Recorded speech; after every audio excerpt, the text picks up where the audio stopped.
ஆச்சரியமாக உள்ளது சூரிய தேவரே. தாங்கள் என்னுடைய நிழலை பார்த்து நின்று விட்டீர்கள். ஆனால் சிறிது நேரத்தில்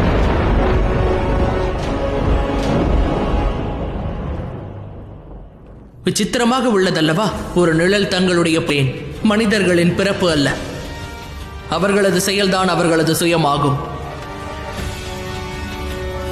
ஒருவனது பிறப்பை தீர்மானிக்கிறது.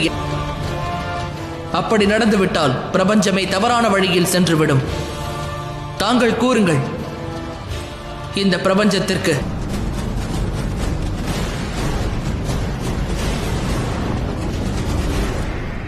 சனி கூறியது சரிதான். இருக்கும் அனைத்திற்கும் உண்மையான உரிமையாளர் நிச்சயம் சாயாதான். தங்களுக்கு மனைவியாக இருக்கும் மதிப்பு பெறக்கூட அருகதையற்ற குற்றத்தை புரிந்திருக்கிறேன் தேவா. அதனால் குழந்தைகளாலும் குற்றவாளி என கருதப்பட்டவளை குடும்பத்தாலேயே விளக்கப்பட்ட ஒருத்தி அதன் ஒரு வாய்ப்பு உள்ளது. இல்லை தேவா, நான் தவறை திருத்திக் கொள்ளும் காலம் கடந்து விட்டது. தண்டனை அளிப்பவன் என்ற முறையில் நான் தங்களுக்கு அளிக்கும் தண்டனையினால் வாழ்வில் அமைதியாக வாழ்வதற்கு தகுதியானவராவீர். எவரது உயிரையும் பறிப்பது எனது நோக்கம் அல்ல. ஒருவரது வாழ்வு அவரது கர்மத்தின் படியே நடக்கின்றது.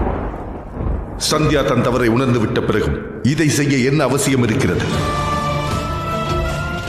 சந்தியா என் மனைவி ஆவாள்.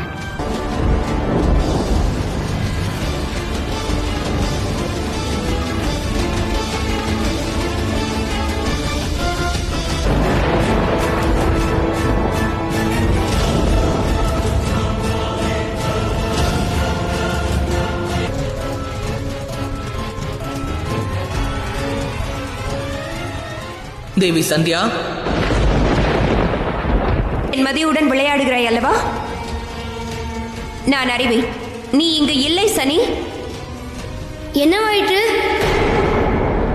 என்றும் அவர் நினைத்துக் கொண்டிருக்கிறார். நீயே சொல் காகமே, நான் இங்கு இருக்கிறேனா இல்லையா?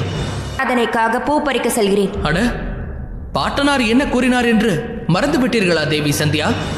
தாங்கள் இப்பொழுது இருக்கும் நிலைமை மற்றவர்கள் எனக்கு எந்த எதிர்ப்பும் இல்லை.